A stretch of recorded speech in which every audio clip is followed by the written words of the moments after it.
Eh bien, bonsoir. Donc, c'est avec un petit mix qui porte le doux nom de Mental Obsession et qui a été réalisé par Fabien HP, qui est un de mes plus proches frérots de son sur Facebook, du moins. Voilà, que nous allons continuer cette revue de couverture de magazine. Voilà, donc je vais vous expliquer comment j'ai procédé exactement pour euh, cette dernière petite aventure en webcam vidéo, puisque après en fait tout sera réalisé en HD, donc à l'intérieur de mon appartement, plus en extérieur dans Nice.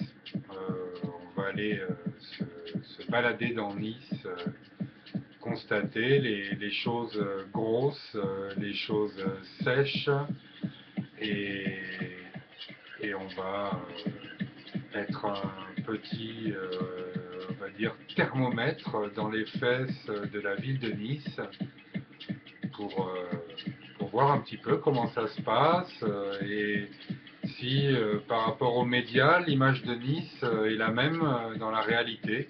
C'est une chose qui est peut-être hilarante à mon goût. Voilà, donc on va commencer. Alors tout d'abord, votre chien. Donc je conseille vivement aux personnes qui souhaitent faire l'acquisition d'un chien, que ce soit une personne âgée, une famille, un couple, euh, de se renseigner sur la présence de refuges dans leur région, de la SPA et parfois d'autres associations, des refuges privés. Et en fait, parce que il est possible qu'il y ait des chiens totalement valables, totalement récupérables, contrairement parfois à l'image que l'on a un petit peu des refuges et des chenils. Et donc, je pense que la première chose, c'est d'aller faire un tour des refuges pour voir s'il n'y a pas un chien en perdition qui est mal barré et de toute façon qui sera euthanasié puisque c'est une question économique en fait, les refuges. Hein. On peut garder les animaux perdus, tout ce que vous voulez à un moment, abandonnés. Et au bout d'un moment, ben, on est obligé en fait de s'en débarrasser, d'en accueillir d'autres. Tellement le flux des abandons et voilà, et tellement la gestion des animaux domestiques dont le nombre est énorme en France par rapport à la population, est délicat. Voilà, donc premièrement, peut-être que dans un refuge, il y a un animal très mal barré et adorable. Donc renseignez-vous. Et deuxièmement, en fait, puisque là on voit le Springer, le Golden, le Labrador, le Cocker, c'est que des chiens de chasse apparemment. Voilà, donc il n'y a pas que des magazines comme en fait chasse et pêche, je sais pas quoi, enfin, tous les magazines, le chasseur contemporain et compagnie, qui parlent des chiens dans le cadre de la chasse en fait. Il y a souvent un bon survol de toutes les races. Et alors, renseignez-vous énormément au niveau des races, parce que, par exemple, à un moment dans le Marais, la population homosexuelle s'est procuré un chien facile à porter sous le bras. Ce chien, c'est le Jack Russell. Bon, c'est un chien très nerveux, en fait, qui est quelque part un molosse, qui dans sa tête est persuadé d'être un Rottweiler, donc qui s'attaque aux gros chiens sans aucune vergogne, et qui peut être ultra destructeur et surtout un générateur de bêtises complètement effrayant dans un appartement. Donc méfiez-vous de l'image qu'ont certains chiens et la réciproque est totalement vraie. Un dog argentin peut être totalement adorable avec un enfant. Un pitbull et un staff, bon, c'est largement démontré aux États-Unis puisque ce sont deux races qui sont totalement en fait assimilées à toutes les autres races. Et un pitbull aux États-Unis est un chien absolument comme les autres, Sauf que sportivement et tout ça, on peut peut-être plus le pousser qu'un basset, évidemment. Voilà, donc c'est deux choses que je voulais préciser pour la jante canine. C'est qu'en fait, il existe beaucoup de refuges où des animaux en fait vont être piqués, tout simplement. Je le dis comme ça, comme si ça ne me touchait pas, mais évidemment, c'est un microdrame permanent et on voit souvent des panneaux et des publications d'ailleurs sur Facebook pour essayer de sauver un chien avant jeudi, vendredi ou dimanche, euthanasie. Voilà. Et au niveau des races, encore pire. Renseignez-vous vraiment sur chaque race de chien a une sorte de caractère. Euh, Méfiez-vous surtout des ondits. Un petit caniche et un Yorkshire sont des chiens qui mordent totalement. Quand ils sont trop chouchoutés, qu'ils sont jaloux, ils peuvent même mordre un enfant au visage, je pense, il n'y a aucun souci. Donc cette image-là, essayez de la zapper. Et évidemment, l'image du pitbull, de l'hamstaff, de l'espèce de racaille avec sa 8-6, son gros joint et qui se balade avec son pit sans laisse en plein Paris. Bon, ça remonte, aujourd'hui ce serait moins possible quand même, donc ça remonte à pas mal d'années, mais ça s'est vu à la sortie des concerts de hip-hop, de tout ce que vous voulez. Et donc, de ce côté-là, ce qu'il faut savoir, c'est qu'il y a quand même le maître qui est très important, qui joue quand même un rôle primordial.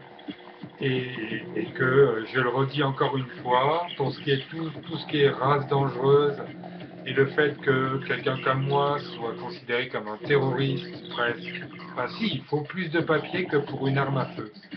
Donc, quasiment assimilé à des terroristes parce qu'on a une femelle Amstaff adorable et un vieux pépère d'Amstaff qui est une sorte de gros bébé ou d'ourson.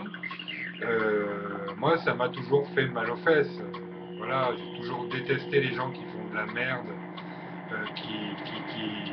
qui se volent entre eux, qui font des embrouilles, qui se poignardent, qui font des viols, tout ce que vous voulez, des sales plans, qui droguent les gens, qui vont les chercher chez eux. Et tout cet univers-là, en fait, n'avait jamais fait partie de mon univers, mais en plus de ça, je dois avouer que c'est des choses qui peuvent arriver à votre famille, à vos amis, à vos parents, à n'importe qui. Donc, moi qui ai toujours à peu près tout fait pour justement ne jamais rentrer dans ces trucs-là et avoir cette image-là ou faire de l'argent facile et compagnie, ben, c'est clair que ça m'a bien cassé le cul de retourner, je crois, 27 fois ou un truc comme ça pour qu'on pique pas mon chien, qu'il ait tous ses papiers et compagnie. Et donc, voilà, donc ça c'était pour les toutous. Et je vous souhaite énormément de bonheur avec votre animal de compagnie si c'est un chien. Parce qu'il y en a qui comprennent 25, 30 mots et que c'est évidemment énormément plus que certains teubés humains. Alors voilà, No Way Magazine, c'est un vieux magazine de skateboard et français. Donc qui était génial, hein, qui avait des pubs terribles à l'intérieur, des articles un peu sur comment ça bouge en France, les skateparks, les rampes qui se construisent, et presque à l'époque de même Bourges au niveau des rampes. Et là donc on a Pierre-André Zénizergue sur la couverture, le fameux, et, donc le fameux résident du Trocadéro, qui était avec Denis Terra, qui a été champion du monde de freestyle, un ouf de freestyle. Voilà, donc Maximal, voilà, donc toujours un magazine où j'ai pas très bien compris, enfin, un espèce de New Look, mais où on montrerait pas les tétons, qui parle un peu de tout, un petit côté people, un petit côté si on parle du foot, il parle du foot, enfin voilà. Donc il y a une personne qui m'en avait donné une vingtaine en fait. Et donc il y a les filles, moi de Caméra Café. Donc Caméra Café, je voulais juste en parler 2 secondes. C'est qu'en fait, quasiment 4 ans, je crois, avant que la série télévisée ne démarre, j'étais dans une société et il y avait énormément de problèmes internes, imbriqués, avec des nœuds, avec plein de choses qui revenaient tout le temps sur le tapis, des choses récurrentes et compagnie. Et en fait, j'avais eu, quand on faisait des pauses, en fait, parce que pour histoire de ne pas rester 10 heures totales devant le Macintosh, quand on faisait des pauses, c'est vrai que ben voilà, on se relâchait, on disait ce qu'on avait sur le cœur en dehors du taf, un peu nos situations, comment on voyait les choses, l'avenir. Et donc, c'était pas triste. Et si j'avais été dans une société, j'avais pensé à ce moment-là, en fait, que une des meilleures choses pour connaître l'ambiance dans une boîte, savoir tout ce qui se passe et ce qui se passe pas, surtout aussi, c'était de foutre une caméra à l'endroit où les gens fument leur clope ou boivent leur café ou leur joint, j'en sais rien. Et ça, c'est vrai que dès que j'ai vu qu'il y avait caméra café, je me suis dit merde en fait, c'est rigolo comme parfois on peut avoir des trucs un peu, on va dire, visionnaires ou anticiper certaines choses. Voilà. Ça, c'est le truc des idées, alors qu'il est totalement. Qu'on peut avoir. On peut écrire pendant 6 mois des idées et faire deux trois trucs rigolos. Et parfois, en une semaine, alors qu'on a fait la fête, qu'on est crevé ou n'importe quoi, on peut avoir, parce qu'on est mieux dans sa tête ou n'importe, une vingtaine d'idées, entre guillemets, on va dire. Hein. Ça va les chevilles aussi, qui déchirent. Mais bon, c'est à double tranchant les idées, parce que beaucoup de gens se demandent justement dans les métiers créatifs en fait, ah oui mais tes idées, comment tu fais, machin. Ça ne tombe pas sur le bout du nez, ni dans le bec quand on l'ouvre grand. C'est des années et des années à regarder tout ce qui se passe dans la rue. Moi, je restais 2 heures assis sur un quai de métro à observer vraiment les gens avant de faire de la publicité. 4 heures des fois. Bon, voilà. Je m'excuse auprès de tous les alcooliques. Ce n'est qu'un mélange de fruits tropicaux pressés, mis en poudre et reconstitués. Et ben ça, c'est Olivier Mégaton qui avait fait ça. Il avait fait aussi une ou deux publicités ou catalogues ou couvertures de flyers pour le magasin Street Machine, voilà, qui était à Châtelet-Léal à l'époque. Donc Olivier Mégaton qui nous avait fait le plaisir, je l'avais retiré mais c'est No Way, hein, évidemment, là, le titre. C'est No Way Magazine, le magazine de skateboard français. Voilà, et donc Olivier Mégaton avait fait une petite revue, il avait illustré même la revue Skate Rock, il me semble. Là, je crois avoir vu une. Voilà. Oh, il y avait du snow aussi, c'est pour ça que je le montre. Verte là-bas, les premiers skateparks, Titus Skate, il y a des pubs gavées, enfin voilà. Donc ça, c'est des choses que j'ai vraiment du mal à jeter, ça fait partie du patrimoine un peu du skateboard. Et même si je l'ai utilisé comme un moyen de déplacement et de vitesse, parce que je ne faisais que de la vitesse, et beaucoup moins du street dans les parkings de la Défense par exemple, j'en ai fait mais beaucoup moins. Et donc ça c'est patrimoine qui est à garder. Alors voilà, ben, un petit clin d'œil à Johnny Hallyday parce que c'est une cassette que j'ai écoutée quand j'étais jeune et peut-être une des premières. Avec les Beatles, Eddie Mitchell, la version techno qu'avait sorti la station Antar, la station service, de tous les thèmes musicaux de films de science-fiction, Star Wars, Star Trek. J'ai eu 5-6 cassettes comme ça au début que j'ai écouté en premier, mais il me semble que la toute première c'était le best-of des Beatles. Voilà. Et donc Johnny Hallyday, donc ça je montre parce que évidemment, c'est pas les boobas, les machins, les trucs qui vont s'amuser à faire une carrière comme ça aujourd'hui, ni dans la régularité, ni j'allais dire parfois dans la qualité ou même dans l'endurance pour aller faire des stades de France à 70 balais ou je sais pas quoi. Voilà. Donc Johnny Hallyday, ben, on n'aime pas, mais respect, moi c'est un peu comme pour Depardieu, c'est des gens, pour moi c'est des monuments, quoi. Michel Serrault, Prévost, Desproges, Coluche, Gainsbourg, ça fait partie du patrimoine en fait. Alors j'ai vu que ça sortait en film, je pense que je vais aller le voir, voilà.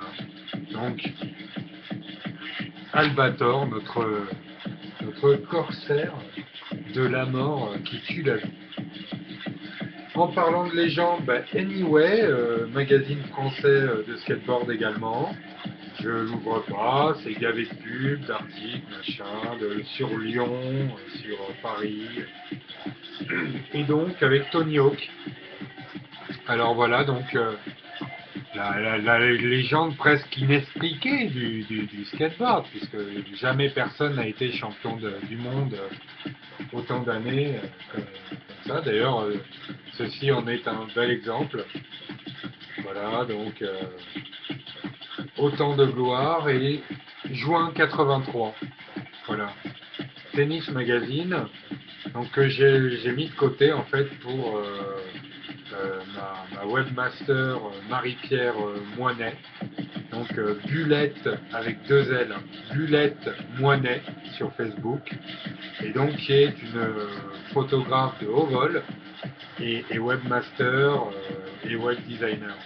Voilà, donc le tennis, vieille revue de tennis, ça me rappelle les 4-5 fois ou un peu plus où je suis allé à Roland Garros, invité par le père d'un pote.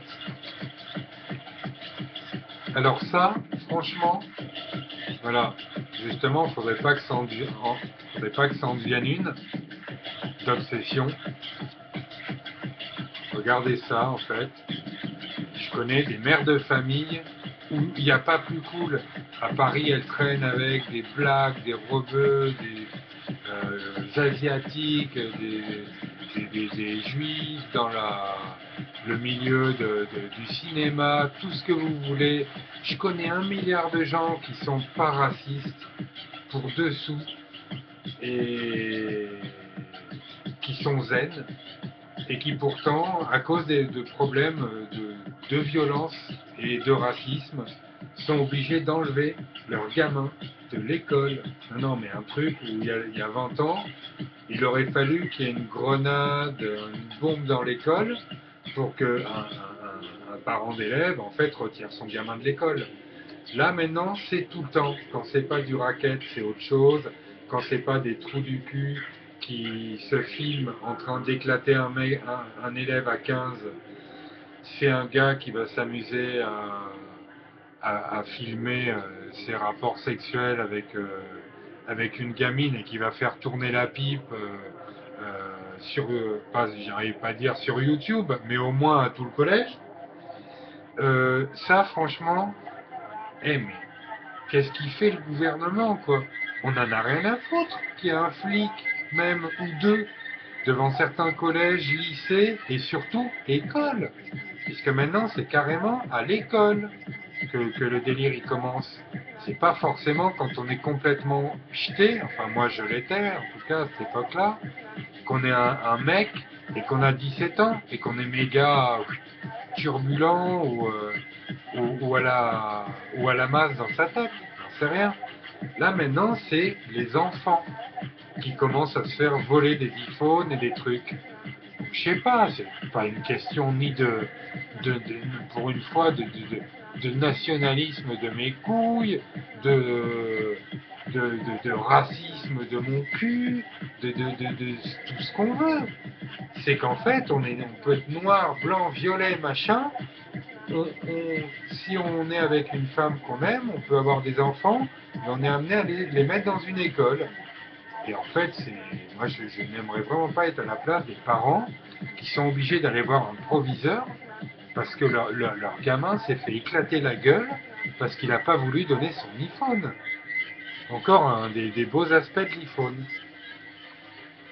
Alors les Russes, vraiment un peuple que je considère, malgré tout ce qu'on en voit extérieurement et médiatiquement, c'est-à-dire les putes, la mafia, la drogue, voire les nouvelles drogues comme le crocodile, tous les trucs hardcore et les supporters de foot qui sont les plus violents du monde, hein, je crois, puisque je sais même pas s'ils attendent le coup d'envoi en fait pour se foutre sur la gueule, les supporters, tellement ils sont sauvages, en Pologne, en Russie et compagnie. Champions du monde de plein de trucs, en fait, les Russes, pas toujours les bons trucs, mais voilà, en fait, mine de rien, avec le recul, et voilà, les petits reportages et les trucs que j'ai pu voir par exemple sur YouTube, j'ai l'impression qu'on est beaucoup plus proche d'eux que des ricains qu'on essaye d'imiter depuis des années et des années. Et je sais pas si non seulement c'est notre truc, mais si non seulement on y arrive.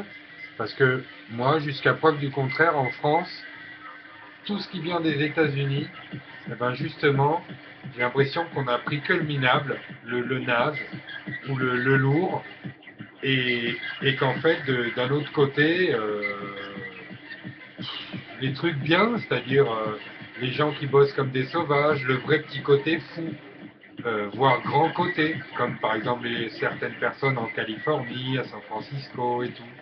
Tout ça, on l'a pas, mais par contre, on se retrouve avec quasiment des flics déguisés en Golgoth, avec un taser, avec un machin, un truc, donc une espèce de police qui s'est américanisée et qui se laisse pourtant continuer, euh, euh, qui, qui, en fait se fait insulter par des personnes de 16 ans et puis qui peut pas répliquer.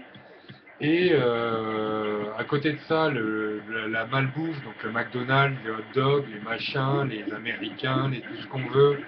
Donc le fait que maintenant, à notre époque, à nous, il y avait un gros presque dans le collège ou dans le lycée, ou un par classe maximum. Aujourd'hui, il y en a peut-être un tiers de la classe, on sont en surpoids. Euh, le truc d'être procédurier, donc le fait que n'importe quel fils de pute de voisin maintenant peut aller raconter n'importe quoi sur toi, aller à la gendarmerie, et à la limite c'est à toi de passer pour un gros dégueulasse, tout ça pour une personne qui aurait balancé des juifs pendant la collaboration, ou même ses voisins, ou n'importe qui, ou sa mère, ou son père, ou sa grand-mère. Et, et voilà, donc on va pas s'attarder sur les bons côtés de la France, mais on peut dire que les côtés, on va dire, géniaux, débiles, machin, un peu à la jacasse des fois, ou dérisoire, de l'autodérision, tous ces trucs-là, en fait, qu'ont souvent les États-Unis. Nous, on est passé complètement à côté. On s'est jeté sur le McDonald's, sur les jeux vidéo, sur se faire abrutir par de la télé, parce qu'on a 15 milliards de chaînes, donc on a moins l'excuse de se dire la télé c'est de la merde. Enfin voilà quoi. Alors, il n'y a rien à dire au niveau des Américains, eux n'y sont pour rien. C'est les Français là qui ont voulu être des moutons, dans ce sens-là, et qui en plus maintenant se permettent de mettre tous les fautes, alors c'est vrai sur les banques, moi je suis d'accord, mais sur les États-Unis. Donc si là tout part en couille dans la société française en ce moment, pour certains ahuris, donc notamment apparemment pour certains altermondialistes ou antifa, tout serait la faute en fait des Américains. Ce qui se passe sur le sol français, c'est à cause des gros enculés qui mangent des hamburgers de l'autre côté de la mer. Faut se détendre quand même, hein, au bout d'un moment. Parce que franchement, il doit y avoir peut-être 10% ou j'en sais rien. C'est vrai qu'on est banquifié, américanisé, tout ce qu'on veut, mais ça va bien de s'en prendre aux autres comme ça, alors que la merde française, c'est la merde française et elle ne concerne, je dirais, à 80% quand même que la France. Aujourd'hui, un peu beaucoup l'Europe, Mais bon, l'Europe, c'est nous qui l'avons voulu encore, donc c'est comme pour Hollande.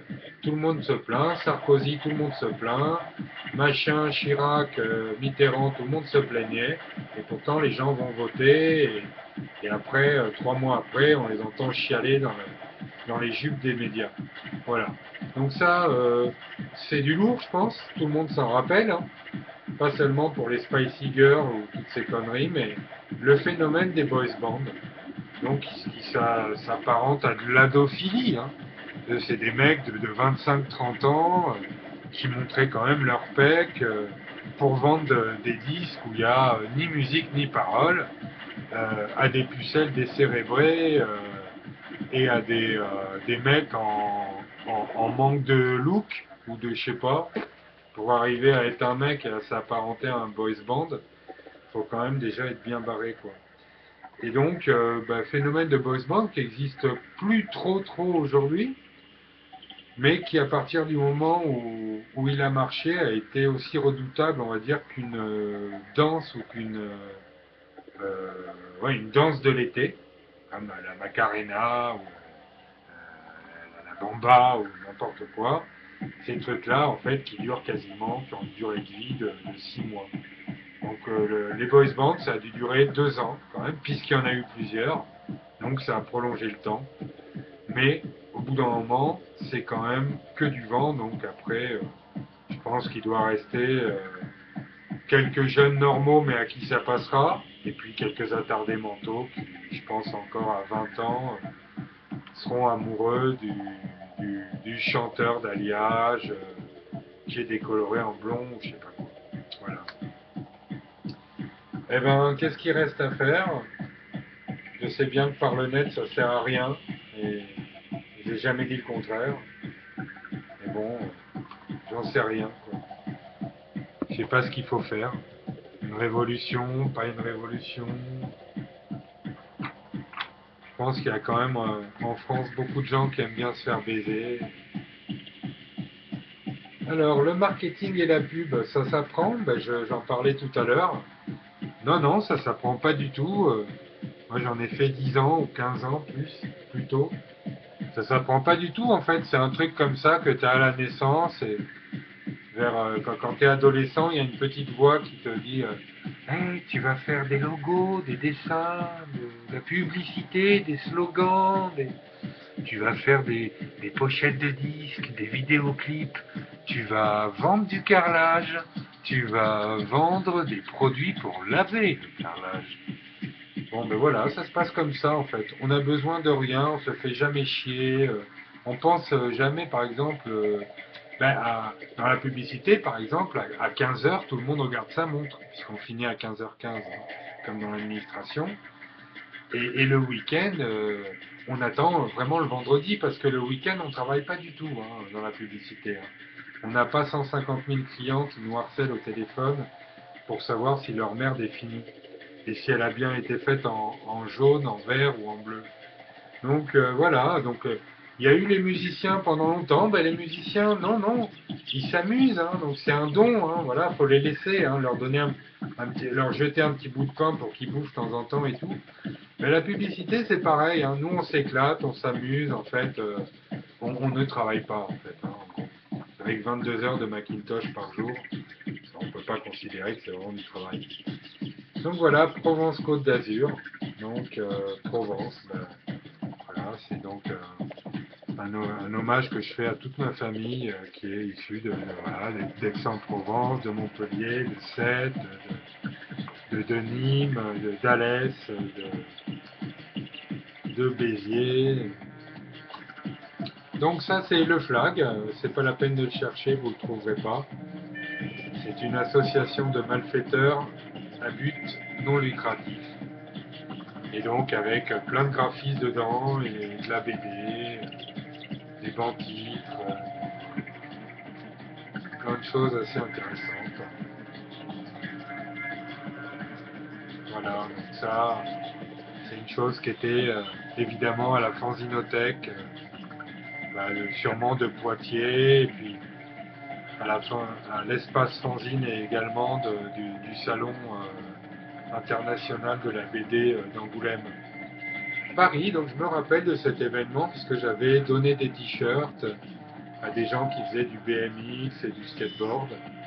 Donc pour un événement au Trocadéro où il y avait eu la construction d'une rampe. Et donc c'était pour Amnesty International à la base.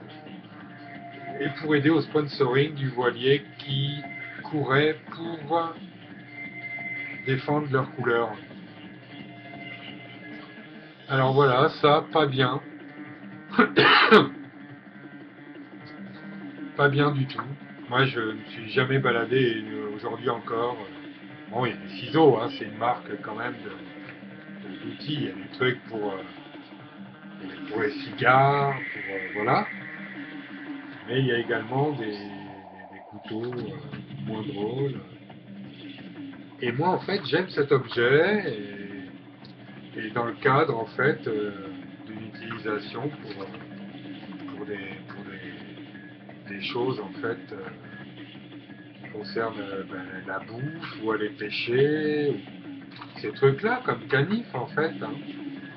Et je trouve que c'est un objet terrible, en fait, puisque on a, en fait, depuis la nuit des temps, sûrement essayé de faire des couteaux avec en fait du silex, de tout, et on est arrivé progressivement en fait à un objet qui est tout le temps à peu près de la même manière, avec un manche et une lame, et je trouve que ce sont des super beaux objets. Parfois, voilà.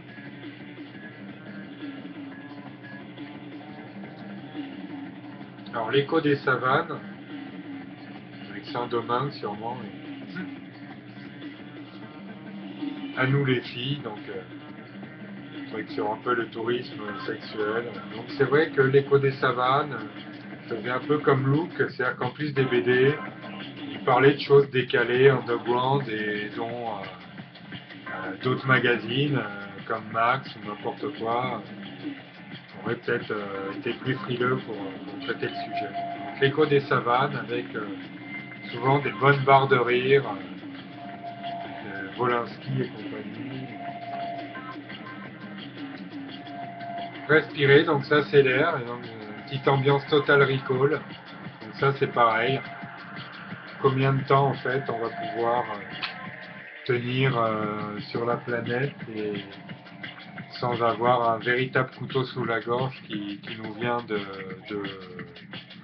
qui nous viendra de n'importe où en fait, puisque de toute façon on continue sûrement à battre des arbres en Amazonie, à polluer comme des gros sales, et voilà. Donc les 5 secrets de la vie d'un arbre, puisque je vois là qu'il y a plein d'articles en ce moment sur la continuation de déforestation en Amazonie, avec des cartes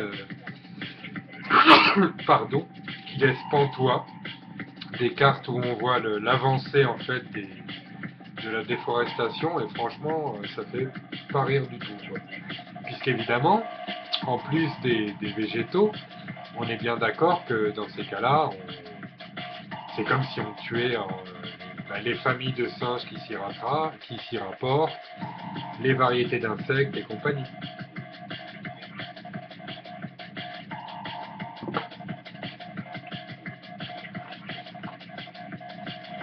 Alors voilà, donc la bataille de Stalingrad. Donc TDC, c'est les textes et documents pour la classe. Donc voilà, donc c'était sûrement utilisé dans les bibliothèques et les trucs des trucs scolaires en fait, des lycées ou des collèges. Alors ça c'est absolument génial. Voilà, c'est Léonard le génie. Il y en avait des épisodes dans Pif Gadget, si ma mémoire foire pas trop. Alors ça c'est totalement débile, il y a une ou deux idées au concept par page, c'est vraiment à connaître. Léonard le génie avec son disciple qui est complètement halluciné.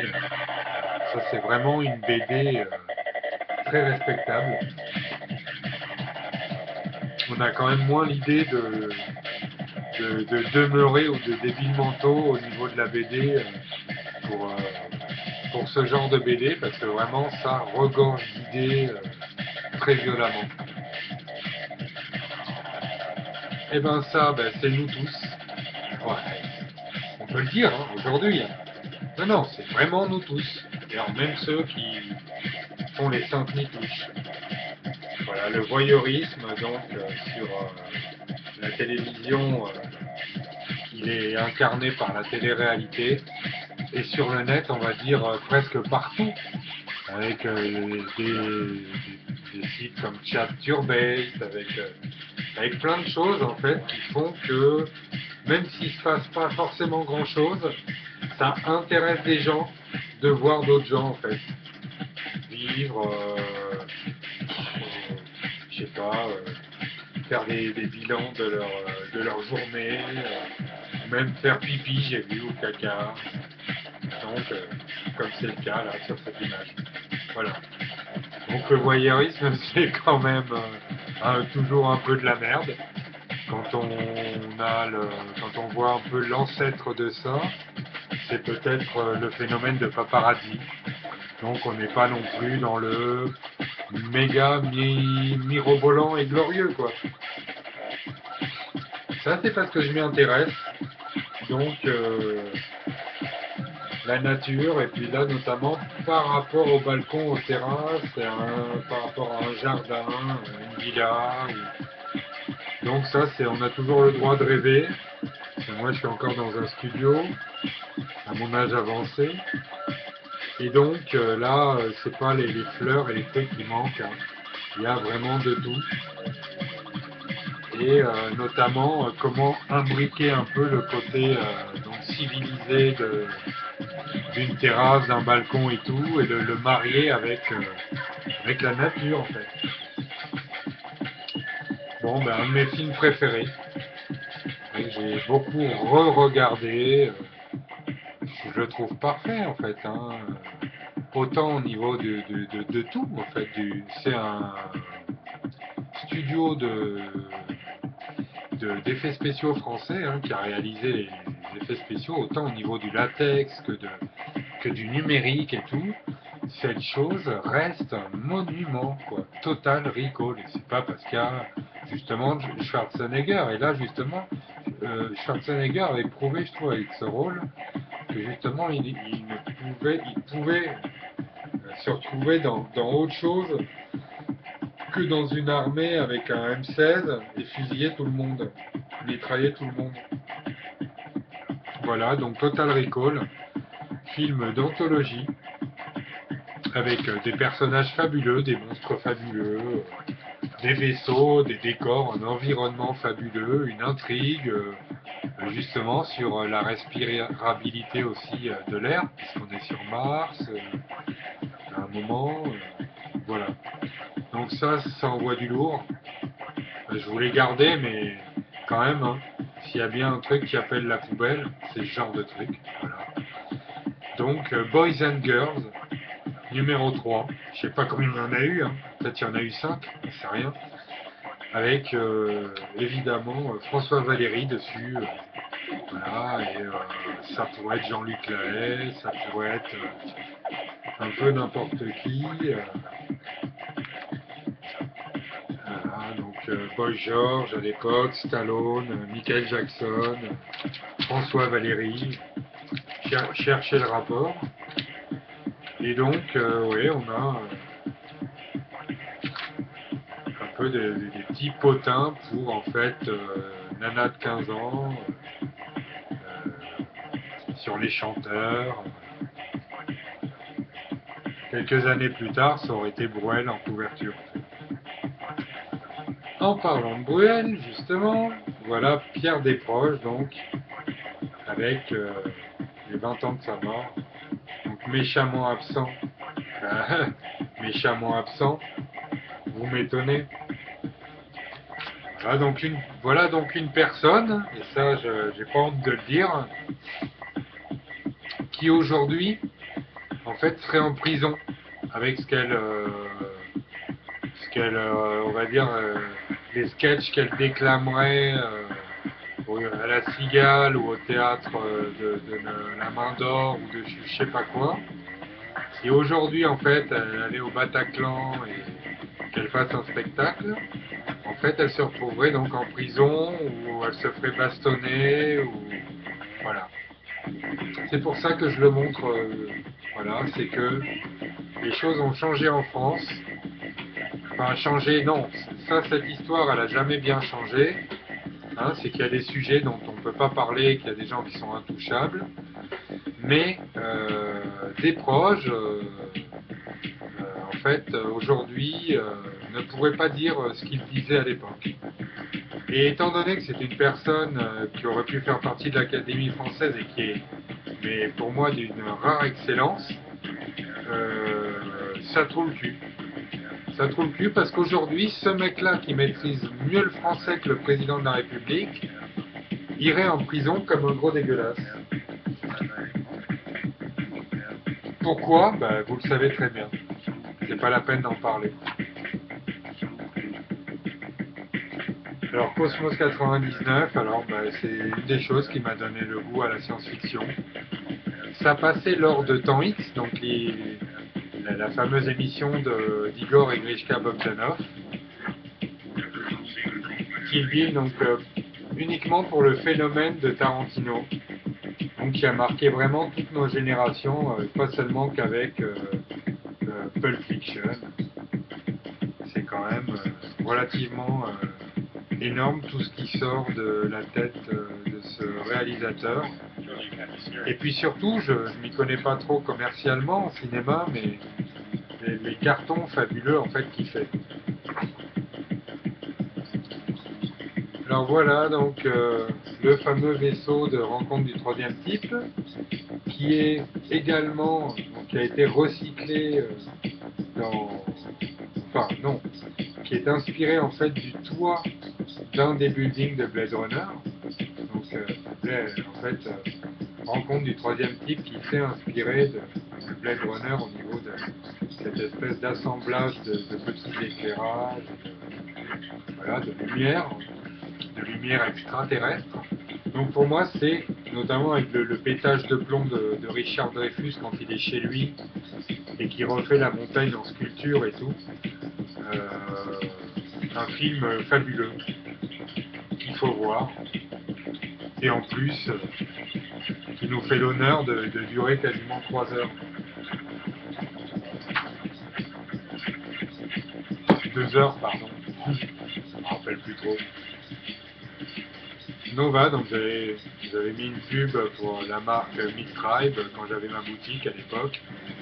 Donc voilà, pour quand la télé libre? Ben voilà, on a bien vu que ça arrive jamais, puisque même ce qu'il y a sur le câble, c'est pour que les losers de la télé-réalité, en fait, puissent présenter des émissions comme Jean-Pascal et compagnie. Et toutes les autres putes, là. Voilà. Donc, pour quand la télé libre, ben jamais. Donc Nova, c'était quand même un peu décalé comme magazine. Et ils n'hésitaient pas par moments à parler de choses un peu underground. Et donc je tiens encore une fois à leur rendre hommage.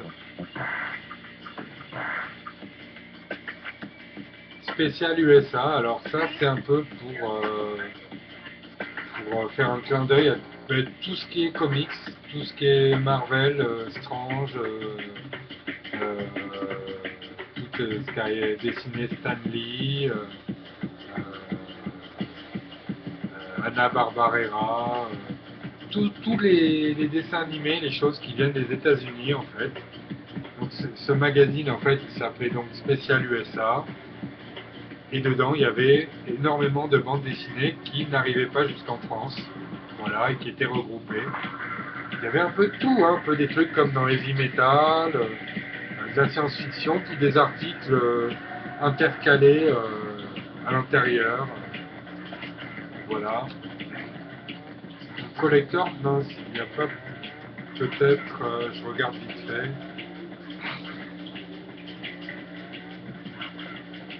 Ah, je ne trouverai pas. Ah si, quand même. 1977. Voilà, donc quand on voit en fait le marché justement des conventions là par rapport au Marvel et compagnie, quand il y a une convention de bande dessinée et de comics, crois qu'il y a des gens que ça fait pas du tout rire, notamment Stéphane Hervé, hein, pour ne pas le dénoncer. Donc, voilà, on avait fait un article en fait on avait traité Suicidal Tendencies à l'époque dans le magazine Rage Magazine. Et j'avais regroupé, moi, énormément d'articles sur eux que j'avais conservés et dont on s'est servi pour faire l'article également, pour l'appuyer et compagnie. Voilà, donc c'est un de mes groupes favoris qui a fait une dizaine d'albums où aucun album n'a quelque chose à voir avec le suivant. Un album fusion, un album trash, un album plutôt metal, un album punk, un album plutôt pop. Ça plus Infectious Groove, bah, c'est quand même des bons génies les gars. Donc aujourd'hui en fait il reste qu'une petite partie de la formation initiale, notamment notre ami Robert qui se retrouve chez Metallica et compagnie. Et donc voilà, donc je tenais à leur rendre hommage. J'ai pas été beaucoup fan, complètement fêlé de quoi que ce soit, mais je dois avouer que Suicidal, j'ai toujours adoré parce que leur musique en fait m'a toujours rattaché à des choses que j'avais dans la tête ou que je pensais. Tout un esprit en plus de la musique que j'adorais chez eux. Alors connaissance des arts, pour une fois, un truc pas trop masturbatoire, avec que des galeries et des petits bourgeois tout pourris ou je sais pas quoi. Donc là, en fait, connaissance des arts, c'est un truc en général qu'on trouve dans on va dire les salles d'attente de dentistes ou de médecins. Ben, en fait, ce truc-là, c'est vraiment un magazine de qualité, avec des photos de qualité, des articles de qualité, et, et qui traite autant quelque chose de moderne que justement par exemple de l'art précolombien ou des statuettes. Il y a vraiment, c'est méga riche. Si un jour vous voyez ça, c'est vraiment pas le même prix qu'un magazine normal, vous voyez que c'est glacé et tout, mais ça vaut grave le coup parce qu'on en prend vraiment plein la tête et plein les yeux. L'affiche magazine, donc le magazine des autres musiques, voilà, donc à l'époque, avec Capone Noriega, Buster Rhymes, déjà à l'époque, EPMD, Massilia, Sound System, donc pour lesquels on avait fait la pochette, je me rappelle, I Hollywood, quand j'étais dans la publicité, on leur avait fait leur pochette d'album, Raga grand écran, Notting Hill, Carnaval, donc le fameux carnaval jamaïcain de Londres. Donc l'affiche, il y en a malheureusement plus trop des magazines comme ça, qui traitent des autres événements, des autres musiques, des autres livres, des autres, pas tout le temps les mêmes conneries. Conneries ou moins conneries, mais où c'est un petit peu objectif, quoi. Portiched, c'est bon, quoi. Enfin, on n'est pas là que pour parler de Metallica, de Björk et de machin, même si c'est des gens géniaux.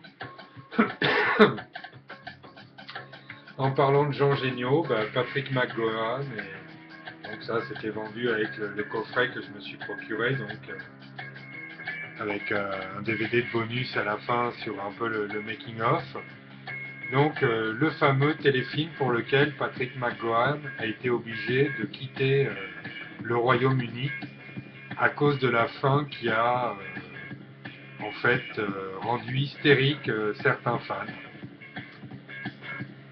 Donc toujours pour moi une fable moderne hein, que celle du prisonnier. Je l'ai vu et revu. Il y a une partie de ma life là-dedans, notamment quand j'ai fait mon armée et que j'ai été réformé P4. Il y a une espèce de paranoïa, de fascisme. plein de choses, de sens du détail. Le prisonnier, c'est pas seulement un personnage et un univers des années 70 et qui se veut un petit peu visionnaire et sur le Big Brotherisme et compagnie. C'est vraiment un tout, c'est très compact et je conseille à tous les gens qui ont vraiment jamais entendu parler du prisonnier, donc The Prisoner en anglais, d'essayer de regarder un épisode, ou plutôt les 17 je crois au total, et c'est une chose un peu comme Orange Mécanique qui marquait déjà énormément de choses qui se dessinent pour notre futur et notre présent à nous aujourd'hui d'ailleurs. Et donc ce sont des choses qui sont vérifiées, quoi. Et qui sont presque pires même aujourd'hui que ce qu'avait prévu Patrick McGowan à l'époque. Parce qu'on n'est même plus surveillé, on a en permanence une trentaine de trucs dans le cul maintenant aujourd'hui, même si on n'a pas de téléphone. Voilà.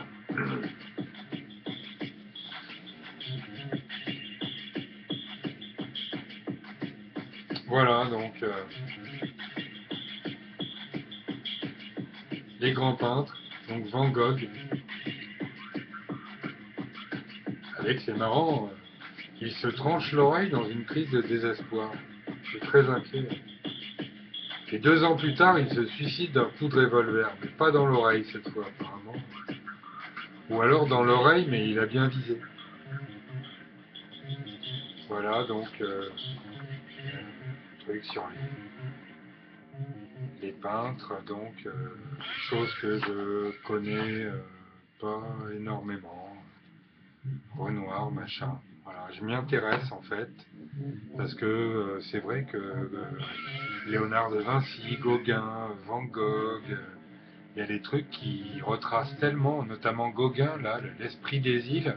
C'est fou d'arriver à décrire exactement un couple ou de 2 bonnes femmes qui sont sur la plage et que ce soit exactement ça, avec du pastel ou je sais pas quel pinceau. C'est quand même la magie des vrais artistes, hein, dont je ne fais évidemment pas partie, puisque moi je me cantonne au pop art, à l'art vidéo ou à des choses qui sont totalement subalternes, voire méprisées par le milieu réellement artistique. Oui, le collage, la filmo, pas grand monde qui s'en tape de ces choses-là. Donc Eva Longoria, donc voilà, dans la pure tradition.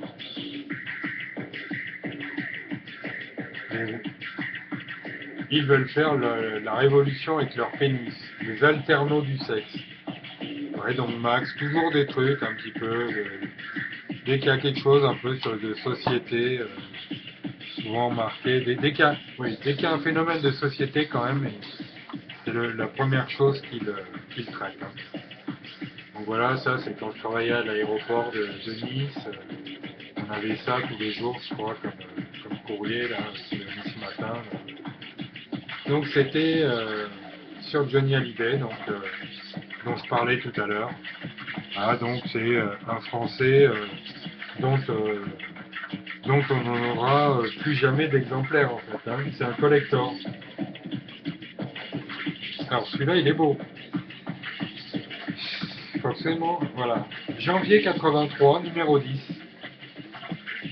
Ça, il y a des gens, je pense, ça va les vénérer un petit peu, mais je l'ai. Donc voilà. Charlie, pas hebdo à l'époque, Charlie mensuel. Autre téléfilm d'une créativité, notamment au niveau des costumes et de plein de choses terribles. Voilà, chapeau melon et bottes de cuir. Tout un univers, des petits détails, des intrigues, des choses aussi un peu visionnaires, comme les cybernautes avec la robotique. Euh, énormément d'idées, comme pour les mystères de l'Ouest. En fait, je comprends pas les séries d'aujourd'hui, où en 100 épisodes, on va dire, ben, il n'y a pas... il y a même pas la créativité ou quoi que ce soit de 10 épisodes de ça, ou des mystères de l'Ouest, au niveau des idées, des mécanismes, des stratagèmes, des effets spéciaux et compagnie. Je vais pas vous gonfler avec cette passion que j'ai pour l'image et qui est profonde en moi, mais je ne peux pas me mettre de voile en fait sur les yeux à ce niveau-là. C'est que aujourd'hui en fait, et ça depuis par exemple Buffy contre les vampires, un dentier des lentilles, une pomme et au lit. On est parti pour 560 épisodes. Ben ça nique sa mère. Avec rien dedans, quoi, à part une poitrine vite fait, un décolleté, ou même pas une cape, si, peut-être, ouais, voilà, un gars qui met une cape, qui se met de la farine dans les cheveux. C'est M6, hein, notamment, qui a été très très fort à ce niveau-là, pour les séries de science-fiction à 2 balles, où il n'y a aucun concept, rien dedans, à part 3 effets numériques. C'est M6 qui a un peu implanté ça en France. Hein. C'est-à-dire qui a implanté cette médiocrité-là. Des trucs où il n'y a aucune idée, aucune imagination, qui font sûrement même pas travailler la tête des gamins, ni des ados. Donc ça, c'est Pilote, bien connu des dessinateurs en France. Voilà. Je rapproche un peu pour les gens qui ont les noms de dessinateurs en dessous. Spécial aventure avec donc évidemment que de la BD. Hein. Donc ça c'est pareil, pas très facile de se procurer ce genre de choses. 82, 1982. Alors, Seven Art, ben, spécial big up à un monsieur qui s'appelle Jean-Jacques Hano, donc qui a fait La Guerre du Feu, qui a fait L'Ours, et notamment pour ses séquences animalières. Alors je crois qu'il a travaillé avec la personne, je crois, qui est la plus compétente en France pour les scènes d'animaux au cinéma. Il y a notamment une scène où il y a un ours et un guépard, il me semble, et où en fait c'est une scène ultra dure à avoir sans que l'un des deux n'attaque. Donc c'est un travail énorme qu'a fait Jean-Jacques Hano. Je l'adore en fait également pour Le Nom de la Rose, qui est un film mais monumental. Et donc voilà, donc c'est notamment pour le côté animalier que j'avais envie de rendre hommage à ce monsieur. Voilà. Et j'en profite pour passer un bonjour à Francky, qui a travaillé avec lui et qui était responsable de casting. Bon, bah là, on va rire. Hein. Ouais, puis il y en a des beaux. C'est ceux de l'époque, ceux-là. Ça, c'est ceux de l'époque. Aujourd'hui, on en a d'autres. Donc, regardez. Pouvoir et télé. Je pense que ça, franchement, qu'est-ce que je vais en parler? C'est sans commentaire. C'est même plus avoir un truc dans l'anus, quoi. Comment le cerveau peut se laisser défoncer comme ça? Puisque les gens, on les oblige pas. Hein. C'est eux qui y vont hein, devant la télé. Donc ça, c'est sur les vacances, un petit peu de relaxation. Les vacances, c'est la plus belle illusion. C'est un peu quand même la chose qui permet aux gens de tenir le coup. Alors je vais aller éteindre la sonnerie de ma machine à laver. Je m'excuse vachement.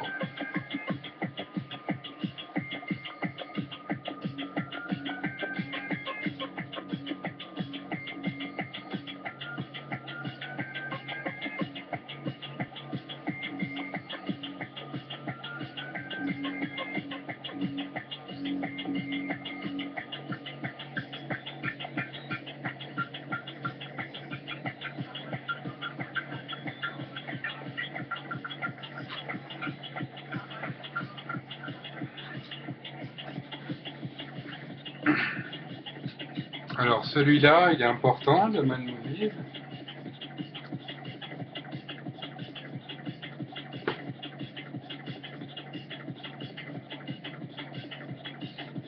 Donc 200, numéro spécial. Avec certaines vedettes, hein, quand même. Vous les le connaissez? Voilà. Donc c'est un magazine qui m'a vraiment tenu à cœur pendant des années et des années. Puisqu'évidemment, c'est pas dans Cinéma Magazine ou je sais pas quoi qu'on va trouver des trucs sur les zombies, sur des films comme Saw et compagnie, peut-être. Massacre à la tronçonneuse, machin, Maléfique.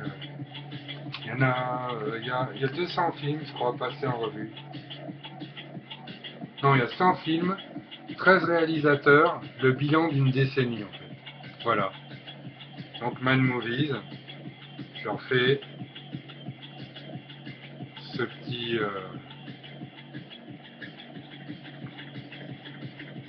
je leur rends ce petit hommage également,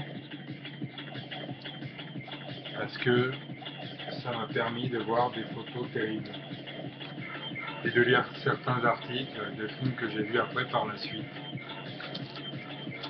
Puisqu'il y avait évidemment à notre époque les interdictions moins de 18 ans qui doivent correspondre aux interdictions moins de 12 ans aujourd'hui, à carnage égal. Donc ça c'est sous plastique, hein, je le sors pas, on s'en fout de le sortir, j'espère qu'il n'y a pas trop de reflets quand même. Attention à toute créature humaine, cet homme diabolique fera de vous une poupée de chair. Donc, Hirai, donc ça, c'est le magazine ricain le plus vieux qu'il y ait en fait sur, je le sors quand même pour voir la date, «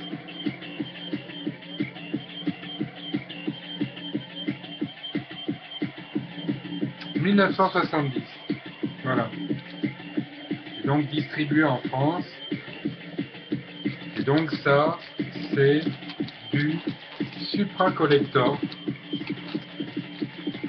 Et je ne l'ai pas lu, mais ça ne saurait tarder. Voilà. Donc ça, c'est tous les premiers trucs de vampires. Tous les gens qui sont gothiques et compagnie, s'ils voient ça, ça va les rendre cinglés.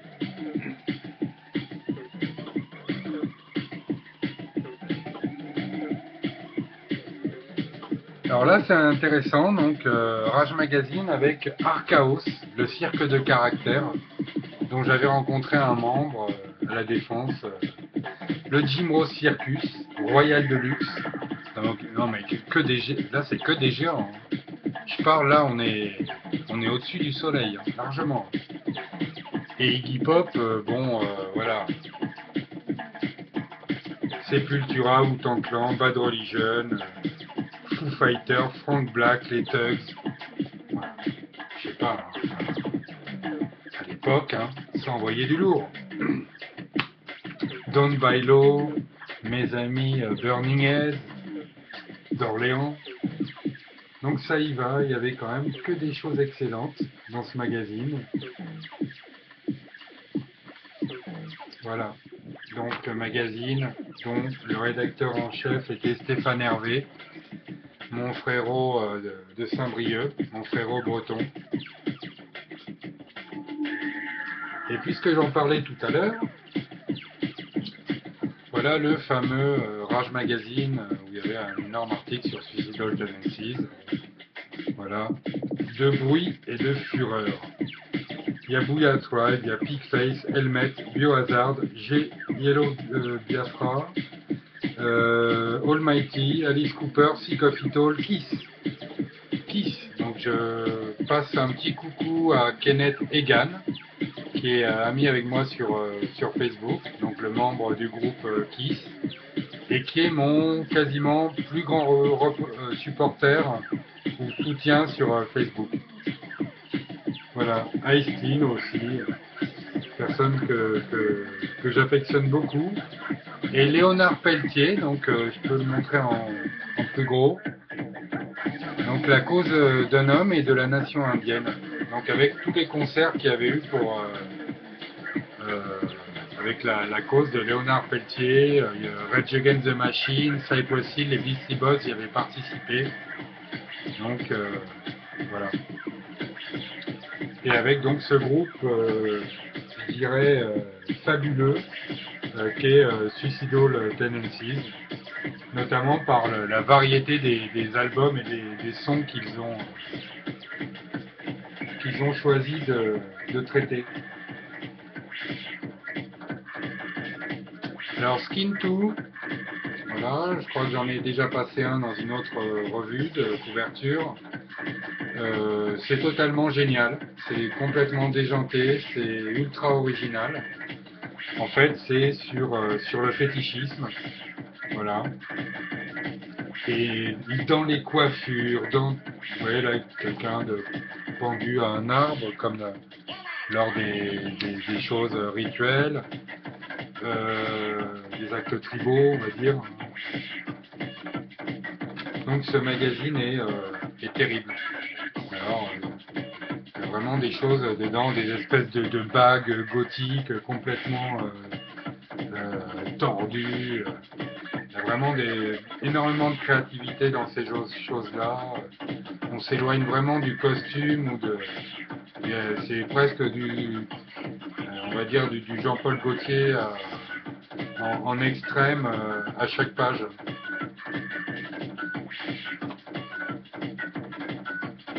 Paris le journal avec la botanique qui s'impose.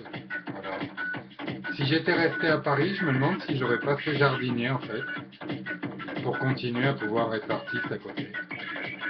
Voilà, donc c'est Paris, on voit, tout le monde imagine les voitures, mais saluons un peu les gens en fait, qui s'occupent des espaces verts, des squares et de tout ce qui est le jardin des plantes, ou le jardin d'acclimatation et compagnie. Alors ça, c'est une dédicace à mon ami Jérôme, que je croisais dans tous les concerts de hardcore punk, et qui avait un fanzine. Alors ce fanzine, j'en ai conservé, puisque je le vendais dans ma boutique, un exemplaire. Et alors vous allez voir, ce qui est traité, c'est du lourd. Et il allait vraiment faire les interviews des gars, hein, puisque j'étais avec lui au concert, souvent. Bob et les Caravanes, Burning Heads, Dirty District, Dirty Hands, Dog Eat Dog, Helio Gabal, les Suggs, Life of Agony, Machine Head, MD Flush, Murphy's Law, Mush, Muzzle Day Out, Portobello Bones, Propane, Quicksand, Sick of It All, Yola Tango. Ça y va, hein. Et à chaque fois avec un bel article, voilà.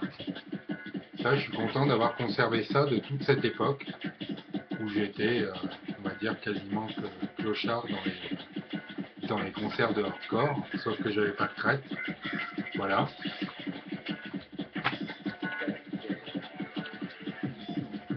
Donc la passion Gainsbourg, bah, je sais pas si on la créera un jour assez.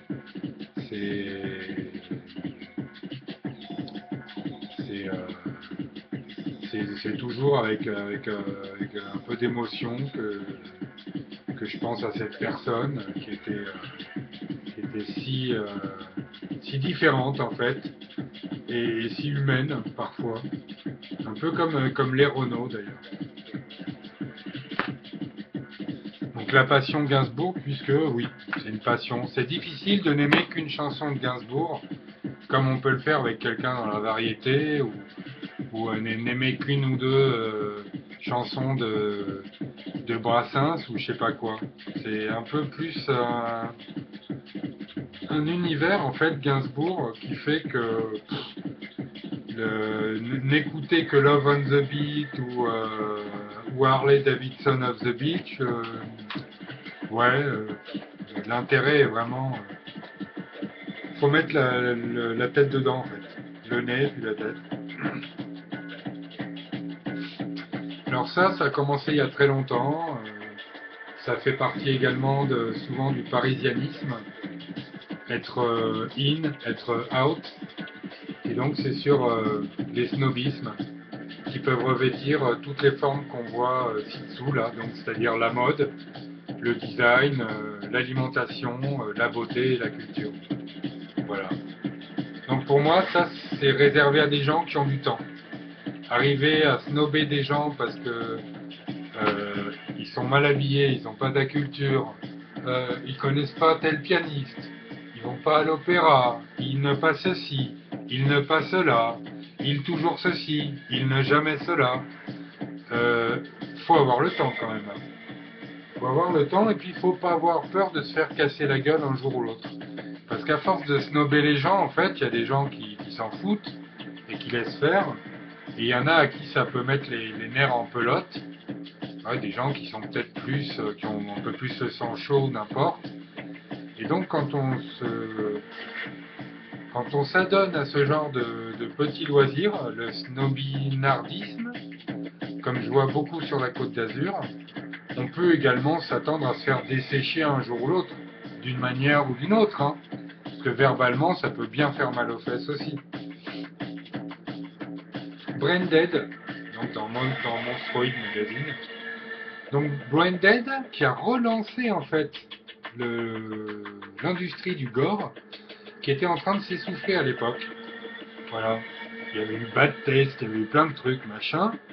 Et en fait, Braindead a carrément remis un peu au bout du jour le gore et le slasher et compagnie, un peu tous à la fois, tout ce qui, toutes les choses où en fait il y avait souvent des effets gore de série B ou vachement mieux fait.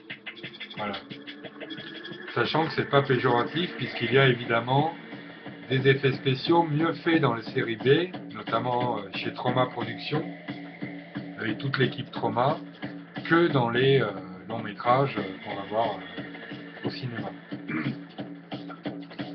Skin 2, donc toujours des choses originales, des choses mimi, des choses sexy, bandantes.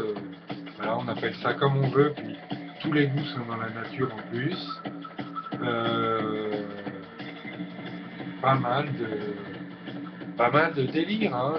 C'est que des délires en fait, hein. C'est que des vêtements qui n'existent pas, des trucs de pirates détournés, d'infirmières, pas seulement des trucs, on va dire, vulgos de cul justement. C'est que là, c'est vraiment un magazine, vous voyez, glacé, de qualité, et où dedans, mais il y a des gens déguisés en oursins, il y a des trucs de fou. Il y a vraiment des choses qui sont plus dans le burlesque, dans l'insolite et dans le drôle, que dans la fous-moi là bien profond, si vous arrivez à comprendre ce que je dis. Alors, ça, c'est l'ancêtre, enfin c'est l'ancêtre, c'est une des choses qui aurait pu, on va dire, ne pas se faire broyer par le net, mais qui a dû se faire broyer par le net direct. Ça date de 2000. C'est ce magazine qui était vendu avec une couverture dessus, pour pas qu'on le voit. Donc il y avait une couverture argentée dessus, où il y avait marqué Le Monde du Bizarre uniquement, sans tout ça, sans la couverture. Donc c'est-à-dire que même la couverture a été censurée à la vue des clients qui se baladent dans la rue autour du kiosque. Et donc il y a une histoire d'un espèce de un gars d'une secte avec qui fait des rites religieux, des flagellations, des trucs comme ça. Une torche humaine, les bombes de Hong Kong, ça c'est plutôt cul. Je crois qu'il y a un anaconda qui rejette le corps de quelqu'un dedans. Donc il y a des images chocs, c'est précisé en fait tout en haut. Voilà, donc ça contient des images susceptibles de choquer. C'était mis sous ça plus le cachage de couverture en fait, le voilage. Et donc il y a de tout, vous voyez, une espèce de tous les trucs en fait quand même un peu extrêmes, hein, les hommes canons, les trucs à la jacasse. C'est un peu dans c'est un peu dans cet esprit-là. Les gars qui lévitent en yoga avec le cul collé à la neige. Voilà. Donc, il y en a eu qu'un, je crois. C'est un des rares magazines où j'ai le 1 et où c'est resté dans l'œuf parce qu'il n'y a eu que le pilote et le 1 et pas de 2. Alors voilà, donc ça c'est un magazine que m'a donné en fait mon dentiste qui s'appelle Monsieur Ferretti et qui est plongeur connu dans la région, qui participe au festival d'images sous-marines qui a lieu chaque année à Antibes. Donc il y a un plongeur qui plonge en plein hiver, qui plonge tout le temps en fait.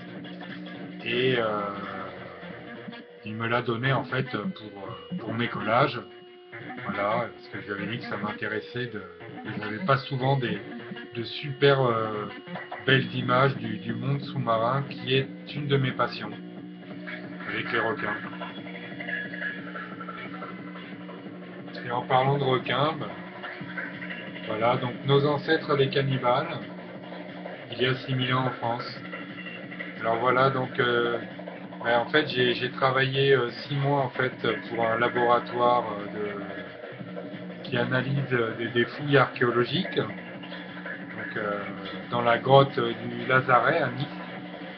Et dans cette grotte en fait on a retrouvé des mâchoires en fait humaines qui ont été cassées, et donc pour que les personnes puissent en extraire une moelle qui est très très riche et qui est